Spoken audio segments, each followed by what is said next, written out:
il y a de la création d'emplois qui s'annonce et qui s'entrevoit, et que dans quelques années, nous verrons bien de manière assez visible et palpable les effets de cette croissance économique et de la bonne gouvernance qui nous tient tant à cœur. Mais Monsieur le Président, Oui. l'urgence, c'est peut-être aussi la pauvreté. Plus de près de un Béninois sur 2. Mais comment voulez-vous, en quelques mois, transformer la vie de 11 millions de personnes qui sont sorties de la seuil de la pauvreté en quelques mois? Le Bénin n'est pas un pays qui a du pétrole. En 2 ans. Non. En 2 ans, d'accord. Mais à quoi vous pensez? Donnez-moi un exemple. Non, mais Vous connaissez un pays dans lequel on a pu, en quelques mois, en 2 ans,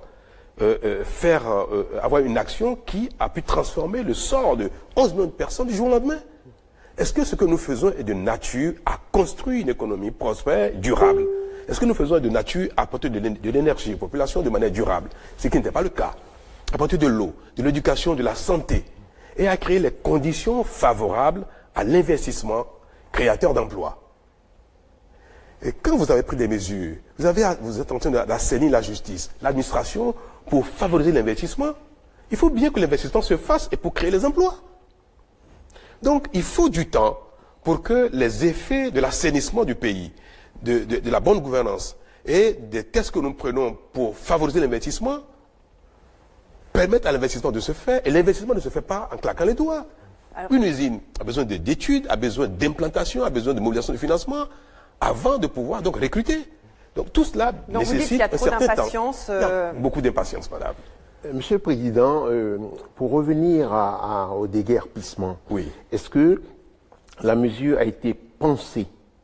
Parce qu'on a le sentiment qu'elle a été exécutée et qu'il n'y a pas de mesure d'accompagnement, il n'y a rien. On a l'impression que ça n'a pas été pensé. Vous connaissez Cotonou? Oui, monsieur. Est-ce que c'est parce qu'on est pauvre, on doit être dans la saleté, dans le désordre, parce qu'on est pauvre? Est-ce que parce que les rues ne sont pas suffisamment asphaltées, nous devons les encombrer de tout, de sorte qu'il n'y ait nulle part où passer? Et que les trottoirs doivent être encombrés et que les piétons, pour circuler, soient tenus de passer dans la rue et au risque de se faire ramasser? Nous avons décidé d'embellir nos villes, d'aménager la voirie, d'asphalter nos rues, de faire les trottoirs. Alors, nous avions le choix. Attendre de démarrer les travaux avant de rendre Cotonou propre. Non, mais vous pouviez accompagner aussi les personnes. Je vais finir, finir. Attendre de démarrer les travaux d'asphaltage, d'aménagement des trottoirs avant de dire aux gens, vous n'avez pas le droit d'occuper les trottoirs. Mais l'action gouvernementale a 2 intérêts. Construire, investir, construire les infrastructures, mais éduquer également.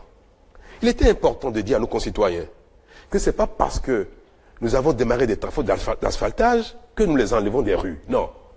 Il fallait qu'ils comprennent qu'on ne doit pas s'installer sur les trottoirs, qu'on ne doit pas développer son commerce sur les trottoirs alors que les marchés sont vides.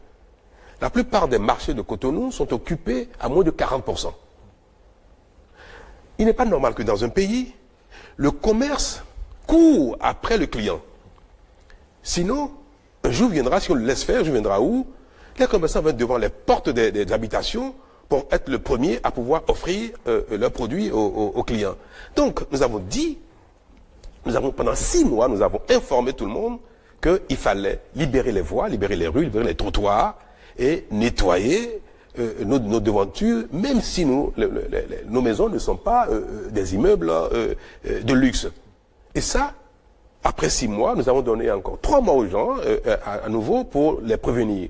Puis à la suite de cela, nous avons agi. Nous avons demandé aux gens de retourner dans les marchés, ou alors de tenir leur commerce de proximité dans leur maison, en ouvrant une lucarne, une ouverture dans la rue pour faire le petit commerce. Mais on ne peut pas nous reprocher d'avoir demandé aux commerçants, aux petits marchands, que le trottoir, la rue, n'est pas le lieu approprié pour faire du commerce. Mais nous n'avons pas supprimé l'activité de ceux-ci. Je vais vous donner un exemple. Celui qui vend sa bouillie le matin pour le petit déjeuner de ses concitoyens, ou celui qui vend la bière ou les boissons pour étancher la soif de ses proches à midi ou le soir. C'est pas parce qu'on l'a déplacé qu'on a supprimé l'activité. On n'a pas supprimé l'offre, on n'a pas supprimé la demande. le besoin de prendre la bouillie le matin n'a pas changé. Mais il va désormais falloir que celui qui achète sa bouillie ne l'achète plus sur le trottoir, mais aille là où il convient de l'acheter. Alors, vous parlez comme si... Monsieur... Non, je viens. Oui. Vous parlez comme si nous avons supprimé des activités. Non. Non, on mais a pas déplacé forcément. les activités. Ce qu'on vous posait comme question, c'était l'accompagnement. Et si vous voulez bien, poursuivons cet entretien avec d'autres réformes que vous avez conduites, notamment en ce qui concerne les sociétés d'État. Vous considérez que les sociétés d'État, parfois, l'administration est trop lourde, hein, notamment dans sa gestion des sociétés publiques, parfois opaques. Et il y a deux exemples. Vous venez de confier la gestion du port de Cotonou à une société privée d'Anvers, et il y a des négociations en cours pour la gestion de l'aéroport de Cotonou avec une société française. Vous considérez que le privé fera un meilleur travail que faisaient les entreprises d'État aujourd'hui? C'est plus efficace? Mais l'entreprise demeure une entreprise d'État. Le port autonome du Bénin demeure patrimoine public. Oui, ce que nous recherchons, mais la gestion. Ce que nous recherchons, madame, ne faites pas cet amalgame. Ce que nous recherchons, c'est la gestion efficace, quelle que soit l'origine du gestionnaire, qu'il soit béninois, togolais, ivoirien, français ou canadien, cela importe peu. Nous voulons de l'expertise pour gérer notre bien commun avec compétence et efficacité. Alors je vais chercher l'expertise, la compétence, où qu'elle soit. Et je n'ai pas de pudeur à dire que non, il faut que ce soit forcément un partisan, un parent, et qui soit nommé pour la gouvernance, la gestion d'un bien qui nous est cher. Et c'est pour cela que nous avons confié au port autonome de Cotonou, malheureusement, à la déception de mes partisans, qui tous les jours marcelaient pour être nommés, alors que ceux-ci n'ont pas la compétence requise. Nous sommes allés chercher le port d'Anvers, qui est le deuxième port européen, qui a une expérience avérée en la matière, pour, pendant quelques années, implanter la bonne gestion, former les gens, et il n'y a pas de honte à cela, et que après cela, les Béninois auraient acquis les compétences qu'il faut, on aurait installé les moules de gouvernance qu'il faut pour que la gestion, par la suite, soit convenable. Vous connaissez le port d'Angers? À l'époque, au Maroc, c'était les Français ont été les partenaires techniques des ports marocains. Nous avons vu comment les ports ont progressé dans la gestion. Aujourd'hui, il n'y a plus un seul étranger dans la gestion des ports marocains, notamment de Tanger, qui est une référence. Mais ils ont acquis de l'expérience, ils ont acquis de la compétence. Et cela, il n'y a pas de honte. Pendant un temps, à faire venir l'expertise, et puis après, une fois qu'on s'en a approprié, on gère soi-même. C'est le constat de l'échec de l'expertise béninoise. C'est quoi l'expertise béninoise? D'autres peuvent dire que vous ne faites pas confiance à vos compatriotes pour gérer le port, pour gérer l'aéroport. Est-ce que depuis les indépendances, vous avez l'impression que notre port fait partie des meilleurs de l'Afrique ou de la sous-région? C'est ce que tout le monde dit, tout le monde sait que notre port n'est pas compétent, est mal géré. Et il faut le constater et avoir le courage d'aller chercher l'expertise. Vous savez, c'était plus aisé pour moi. Je fais des choses difficiles et j'entends qu'on reconnaisse la pertinence de ce que je fais. Mes partisans sont demandeurs de ce poste, et vous le savez très bien. Et je prends le risque de les affronter, de les calmer, dis non. Et vous qui voulez le faire, vous êtes professeur d'histoire, vous êtes un médecin, et vous voulez être directeur général du port de Cotonou.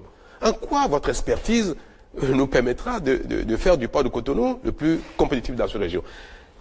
Et est-ce que ce n'est pas un mérite de dire non à ses parents, à ses partisans, Monsieur le Président, et d'aller chercher l'expertise ailleurs? Je me permets de vous interrompre parce que je voudrais qu'on parle d'un autre sujet, mais qui est toujours économique, c'est celui du chemin de fer. Oui.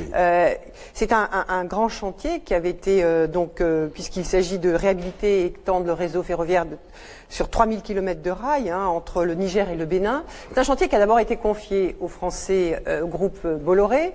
Ensuite, il y a eu une décision de justice. Il a été confié à un groupe béninois, Pétrolin. Et puis, vous avez décidé, parce que vous disiez qu'il y avait un embroglio juridique, de le confier maintenant aux Chinois. Alors, ma question elle est très simple, c'est comment convaincre aujourd'hui des entreprises d'investir au Bénin si du jour au lendemain, ce qui avait été décidé un jour est remis en jeu le lendemain? Il faut avoir le courage d'apprécier l'efficacité de notre décision et savoir changer de cap si c'est nécessaire. Ce n'est pas le faire qui serait un péché. Ce que vous évoquez est plus compliqué que ça. le chemin de fer béninois, bénino-nigérien, a fait l'objet d'un appel d'offres et pour sa concession. Et une entreprise béninoise, gérée en tout cas appartenant à un béninois, Pétrolin, a été adjudicataire. Mais le processus n'a pas abouti. Et les deux États n'ont pas signé la concession à cet adjudicataire. Donc, il y a un certain acquis, puisque la société Pétrolin a été nommée adjudicataire. C'était avant ma prise de fonction, avant que je sois dans les lieux. Donc, celle-ci a été nommée adjudicatrice, mais n'a pas obtenu la concession que lui conférait l'adjudication. Puis pendant que elle s'affairait à obtenir la concession, les deux États, les deux gouvernements, ont entrepris de signer une convention de concession avec une autre entreprise qui s'appelle Bolloré. Qui avait construit déjà, dès qu'elle a eu cette concession. Et c'est de là qu'est né le conflit. Pétrolin dit non, moi je suis adjudicateur d'un appel d'offres. Vous n'êtes pas allé au bout du processus. Je n'ai pas pu jouir du contrat de concession. Et ce contrat de concession, vous venez de le donner à Bolloré sans appel d'offres. Quelque part, Pétrolin a eu raison de contester la concession qui a été signée avec Bolloré. Alors pourquoi les Chinois, Monsieur le Président? Je vais vous expliquer. Mais Bolloré, ayant en main un contrat signé en bonne et due forme, a commencé l'exploitation des investissements. Oui. Et cela, donc, comme je vous ai dit, a donné lieu à un imbroglio juridique terrible, d'autant que il s'agit de deux États, puis de deux opérateurs économiques dans un environnement pas évident. Quand nous sommes arrivés, j'ai pu constater que ce genre de conflit paralyse une évolution normale de la concession de Bolloré. J'ai rencontré Bolloré et je lui ai fait comprendre qu'il est nécessaire qu'on trouve une porte de sortie. Puis j'ai évoqué un autre problème, un autre sujet, une autre préoccupation. Le chemin de fer est un outil, est un bien qui nécessite beaucoup d'investissement. Et économiquement, il n'est pas évident que le financement commercial, que le crédit commercial soit en mesure de financer les besoins. Il faut, aujourd'hui, pour faire le chemin de fer convenable entre le Bénin et le Niger, il faut au moins 4 milliards de dollars. C'est énorme. Ce n'est pas une somme que le secteur privé peut mobiliser dans un... Vous aviez peur d'un chemin de fer de bas de gamme concernant le groupe Bolloré, c'est ce que vous avez dit? C'est pratiquement le choix qu'avaient fait les autorités bénino-nigériennes. Parce que les montants à investir n'étaient pas destinés de renouveler totalement le chemin de fer avec du neuf et de développer le chemin de fer comme il convient. Donc, comme le financement nécessaire était trop important, le choix a été de réhabiliter l'existant sans faire du neuf. Et c'était un choix clair, hein, bien dit.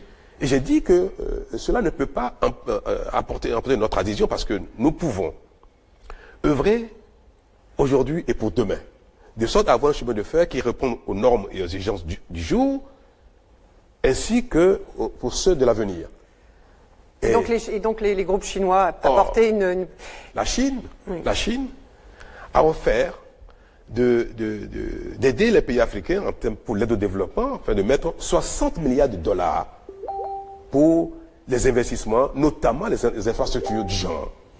Ce ne serait pas intelligent de ne pas aller chercher cette opportunité de financement pour résoudre le problème de l'OCDE, du chemin de fer. Et c'est en cela que j'ai dit au président du Niger, que j'ai dit à M. Bolloré et à M. Pétrolin, vous ne serez jamais en mesure de financer le chemin de fer conforme à nos ambitions. Retirez-vous, on va vous retirer à l'amiable, et nous irons chercher le financement chinois pour le faire. C'est tout. D'accord. Monsieur Francis. Oui, je voudrais vous poser deux petites questions de politique nationale très rapidement. Vous avez, au terme de 2 années passées au pouvoir, vous avez la quasi-totalité de la classe politique contre vous. Il y a eu une réunion récente regroupant 2 anciens présidents et des personnalités politiques de premier plan. Comment vous réagissez à cela, à votre impopularité, en tout cas au niveau de la classe politique? La deuxième question, il se dit souvent, et c'est du côté de vos opposants, que vous n'aimez travailler qu'avec les vôtres. Est-ce que vous aimez plus votre famille que les autres Béninois?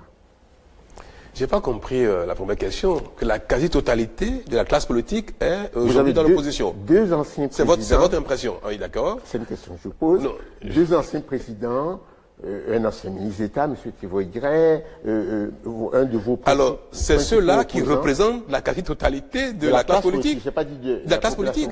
Je crois que si vous connaissez un peu le Bénin, vous devez savoir également que la majorité parlementaire est de mon côté. Et que le Parlement est la représentation à un instant T des forces politiques en présence dans le pays. Aujourd'hui, presque deux tiers du Parlement, sinon tout au moins 60% du Parlement, sont favorables à mon action. Pour moi, c'est un indicateur suffisant. Mais je n'ai pas vocation à avoir unanimité, à ce que les anciens présidents, tous les acteurs politiques du Bénin soient de mon côté. C'est pas moi pour la démocratie. Et puis je ne fais rien pour séduire la classe politique. C'est pas mon rôle. Mon rôle, c'est d'agir pour transformer notre pays courageusement et opérer les réformes nécessaires, y compris les réformes politiques. Et c'est cela qui suscite beaucoup de mécontentement. Et la deuxième question de Francis? J'ai posé une deuxième question. Oui. Est-ce que vous préférez la famille aux autres Béninois? Pas du tout. Mais il se dit que vous êtes entouré que des membres de votre famille. Est-ce que c'est votre impression? Quand vous voyez la composition du gouvernement, oui. Quand vous voyez dans l'administration les gens qui sont nommés, est-ce que vous avez l'impression qu'il n'y a que ma famille au gouvernement, dans les fonctions administratives et de responsabilité? C'est pas vrai. Mais il se fait que si j'ai un parent qui est béninois et qui peut jouer un rôle, je ne vais pas m'empêcher de le faire juste parce que il porterait le même patronyme que moi. Monsieur le Président, puisque vous parlez du gouvernement, vous savez qu'aujourd'hui dans le monde entier, on parle beaucoup de la place et des droits des femmes. Aujourd'hui dans votre gouvernement, il y a 22 ministres, 4 femmes. Donc c'est très peu. Très peu. Est-ce que vous n'avez pas trouvé de femmes en mesure d'occuper des postes dans votre gouvernement, ou est-ce que la parité n'est pas quelque chose qui vous soucie? Si. La parité me préoccupe. 4 femmes sur 22, c'est peu. C'est peu, c'est très peu. C'est vrai. Elle vous soucie peu. Je ne suis pas fier de ça, mais nous œuvrons à corriger cela, à motiver les femmes pour s'intéresser à l'action politique, à la vie politique. Et je pense que dans les temps à venir, les choses vont être corrigées au fur et à mesure qu'elles comprendront, qu'elles voudront et qu'elles seront plus actives dans l'action politique. Mais c'est le gouvernement où il y a le moins de femmes depuis ces dernières décennies, je pense. Oui, mais je n'en fais pas un principe fondamental. Ce qui m'importe d'abord... La parité n'est pas quelque chose qui vous... C'est une préoccupation, mais elle ne prime pas, cette principe ne pas prime pas objectif. tout. C'est un objectif. C'est un objectif. C'est un objectif. Oui, mais je veux faire comprendre que ce n'est pas l'objectif qui prime tout. Ce qui est important pour moi, c'est d'agir vite, efficacement. Et si je peux à la fois satisfaire toutes mes autres préoccupations, oui. Mais malheureusement, celle-là n'est pas encore satisfaite. Mais je n'en fais pas un principe, le principe essentiel et unique. Ce serait quand même pas intelligent de ma part de dire que si je n'ai pas 10 ministres sur les 22, alors il n'y aura pas de gouvernement. Parlons d'un autre sujet de société, des enfants. Ici, au Bénin, il y a un enfant sur 2, dont beaucoup de petites filles, qui travaillent entre l'âge de 5 ans et de 17 ans. Un enfant sur 2, c'est pas vrai. Bon, en tout cas, il y a beaucoup d'enfants. Il suffit d'aller se voir au marché, grand marché de Cotonou. Il y a beaucoup d'enfants qui travaillent. Et ça, c'est pour soutenir leur famille. C'est une tradition séculaire ici au Bénin. Est-ce que parmi les grands chantiers que vous avez ouverts, l'avenir de ces enfants en est un? Nous travaillons pour inverser cette tendance parce qu'effectivement, dans les sociétés africaines, les enfants aident les parents et beaucoup d'enfants sont parfois livrés à eux-mêmes et se retrouvent dans l'activité économique. C'est regrettable et nous agissons pour corriger ce genre de choses. Nous faisons beaucoup d'efforts et c'est même pour ça que nous avons dans les zones rurales et pauvres, nous avons instauré la cantine scolaire pour favoriser la scolarisation des enfants et cela est en train de porter ses fruits.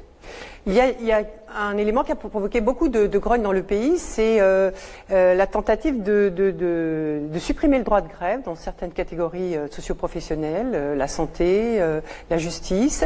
C'est une décision qui a été refusée par la Cour constitutionnelle, qui a dit que c'était dans la Constitution et qu'on ne pouvait pas remettre en cause ce droit. On pouvait aménager les conditions d'exercice de grève, mais toucher au droit de grève, est-ce que c'est pas d'une certaine façon toucher à la démocratie, Monsieur le Président? Vous êtes française? Oui. Est-ce que tout le monde a le droit de faire grève en France?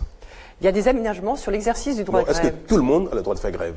Est-ce que l'armée fait grève en France? Non. Est-ce que la police fait grève en France? Mais on parle de la santé, là, Monsieur le Mais Président. alors, donc, ça veut dire qu'il y a des secteurs dans lesquels la grève n'est pas admise. Mais sur des secteurs... Est-ce qu'il y a des secteurs dans lesquels oui, mais la qui grève n'est pas qui admise peuvent relever dans de la certains pays? sécurité nationale? Est-ce que la santé... Mais voilà, madame. Donc, la question de savoir, est-ce que le secteur dans lequel on refuse la grève est un secteur sensible, vital, qui mérite la suppression de ce droit? C'est ça la question essentielle. C'est pas le Est-ce fait... que la santé... Madame, est-ce que la justice... vous me laissez finir, s'il vous plaît. Est-ce que la question qu'il faut se poser, ce n'est pas celle-là? Est-ce que le secteur dans lequel on refuse le droit de grève aux gens, est-ce que cela se vaut? Est-ce que cela mérite d'être supprimé? Il faut répondre à cette question au lieu de dire que le fait de retirer le droit de grève à certains acteurs est une atteinte à la démocratie. D'autant que dans tous les pays du monde, il y a des secteurs, je vous dis, madame, oui, il y a des secteurs dans lesquels la grève n'est pas admise. Au Bénin, depuis la décision de cette Cour dont vous parlez, au Bénin, il est établi que l'armée peut faire grève, que la police peut faire grève, que tout le monde peut faire grève. Est-ce que vous trouvez ça convenable? Nous sommes dans un environnement global, général, madame. Et il faut apprécier les questions selon le bon sens, qui est la chose quand même la mieux partagée au monde. Et je reviens là-dessus sur le principe de suppression de grève à certaines catégories de travailleurs. Ce principe est-il contraire à la démocratie? Non. Mais nous n'avons pas décidé de supprimer la grève dans tous les secteurs d'activité du Bénin, dans toute l'administration. Nous avons dit... C'est pas ce que j'ai dit. Mais c'est ce que vous avez dit. Non, ce n'est pas ce que j'ai dit. J'ai dit que c'était dans certaines catégories socio-professionnelles, voilà. Monsieur le Président. Alors votre question devrait être, est-ce que le supprimer pour la justice, dans le secteur de la justice, est convenable? Et je vais vous dire qu'en France, le secteur de la justice n'est pas... le droit de grève ne s'exerce pas. Les magistrats, les juges n'ont pas de droit de grève en France. Au Togo, c'est le cas. Au Sénégal, c'est le cas. Dans la plupart des pays de la sous-région, c'est le cas. Mais au Bénin, les magistrats, les juges sont en grève tout le temps. Et nous avons dit qu'à l'instar des autres pays, pour que le Bénin soit attractif, parce que nous faisons des réformes pour améliorer les conditions de vie, d'attractivité de notre pays en termes d'investissement. Et le reproche fondamental qu'on nous fait, c'est que la justice, non seulement elle est corrompue, mais elle est inefficace, elle ne travaille pas, elle ne fonctionne jamais. Les gens sont tout le temps en grève. Nous attenons à réorganiser la justice, à lutter contre cet art, y compris les grèves incessantes. Et c'est pour cela que, quand le Parlement a pris cette mesure, cette décision, je l'ai soutenue. Ce n'était pas mon initiative. Mais j'ai soutenu le Parlement dans cette réforme tendant à supprimer le droit de grève à la magistrature et à la santé. Ce sont les deux secteurs dans lesquels le peuple souffre énormément de ce droit. La santé ne fonctionne pas du tout dans le pays pour des raisons de revendication d'ordre matériel, salarial. Chaque pays évoque un moment dans sa vie ce qui lui paraît vital, essentiel et non négociable. Les pompiers n'ont pas le droit de faire grève. Comment voulez-vous, madame, qu'une maison soit en feu, que les pompiers ne puissent pas faire grève, aller au secours des gens, transportent les malades à l'hôpital, et l'hôpital est en grève? Non, mais Monsieur le Président, il y a des services minimums qui peuvent être mis en place sans être malheureusement, sans pour autant remettre le droit de grève. Le droit de grève s'exerce au Bénin dans le secteur de la santé sans service minimum. Et c'est tout cela qui nous a amené à dire la santé, la vie ne peut pas être objet d'otage. Pour poursuivre cet entretien, je voudrais vous poser une question sur le mandat unique. C'était une de vos promesses phares de votre campagne. Cette question a été examinée au Parlement. Le Parlement a considéré que ce n'était pas recevable. Vous avez lancé des grands projets qui n'arriveront probablement pas à terme au moment de la fin de votre mandat en 2021. Est-ce que vous défendez encore, malgré cette opposition du Parlement, ce mandat unique? Et sinon, est-ce que vous pouvez envisager de vous représenter après 2021, compte tenu de tous les projets que vous avez lancés? Je continue de croire que le mandat unique est une réforme pertinente pour l'état de notre pays. Ce que je dis ne concerne que mon pays et ce que j'observe. Parce que nous avons besoin de gouverner nos pays avec beaucoup de courage et sans faire attention aux besoins de populisme. Malheureusement, la quête de second mandat est toujours un facteur de populisme. On a le regard rivé sur les échéances électorales et on se garde de prendre des mesures difficiles, voire impopulaires. Et c'est en cela que j'ai dit qu'il était souhaitable que nous puissions instaurer le mandat unique pour permettre aux gouvernants d'agir avec courage et efficacité, sans se soucier d'une réélection éventuelle, parce qu'il faut reconstruire le pays sous tous les plans. Et les mesures sont difficiles. Ça n'a pas obtenu d'écho auprès du Parlement. Je pense que l'opinion et la classe politique n'étaient pas encore prêtes à cela. Mais il ne faut pas oublier que c'est quand même une bonne majorité à voter en faveur de cette révision. Mais nous n'avons pas obtenu le quorum requis pour ça, notamment les 3 quarts du Parlement. Et la Chambre, par exemple, sera prête à... il y aura plus d'écho après les élections législatives à venir. Je ne suis pas obstiné dans mes choix, parce que il faut conduire aussi sa politique et ses suggestions de réforme avec l'évolution du pays et des mentalités et de la compréhension des gens. Donc, il ne serait pas bien de ma part de dire c'est ça ou rien. Nous pouvons continuer d'agir efficacement dans le pays avec les réformes permettant la bonne gouvernance, sans nous arrêter sur ce point comme si c'était une condition sine qua non. Monsieur le Président, est-ce que vous allez briguer un second mandat? À cette question, j'ai eu l'occasion de donner à maintes reprises ma réponse. Le mandat unique n'est plus d'actualité, en tout cas pour le moment. N'est-ce pas? Alors, est-ce que, Monsieur le Président actuel que je suis, je dis que le mandat unique reste pour moi un fondamental ou non? Je vous viens de vous répondre, ce n'est pas un fondamental et ce n'est plus d'actualité à l'heure où je vous parle. Cette question peut revenir.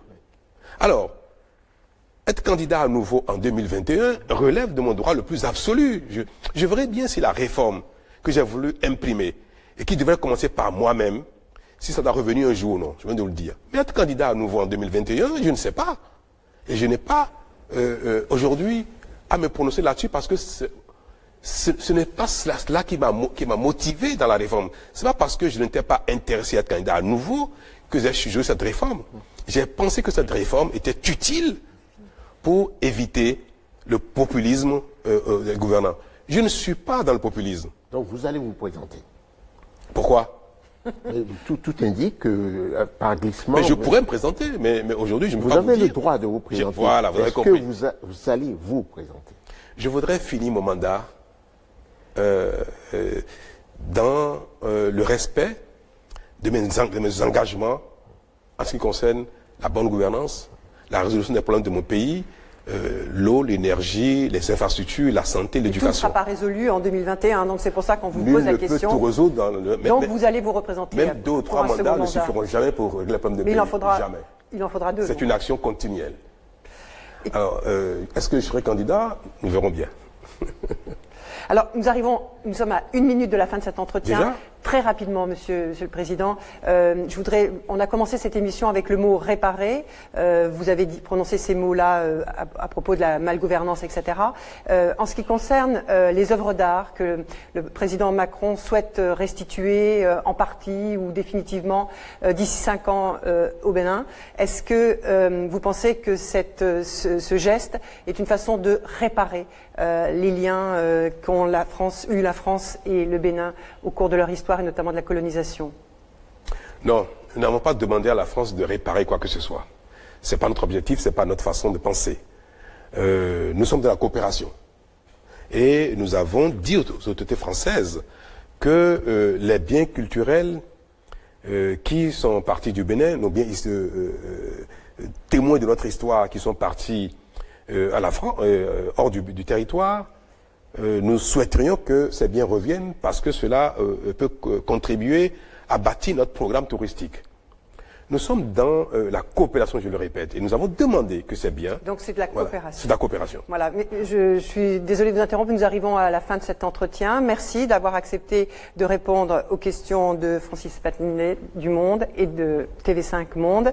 Merci de nous avoir reçus ici à Cotonou. Et merci à vous tous, auditeurs et téléspectateurs, d'avoir suivi ce programme d'International. Merci de votre fidélité. On se retrouve la semaine prochaine.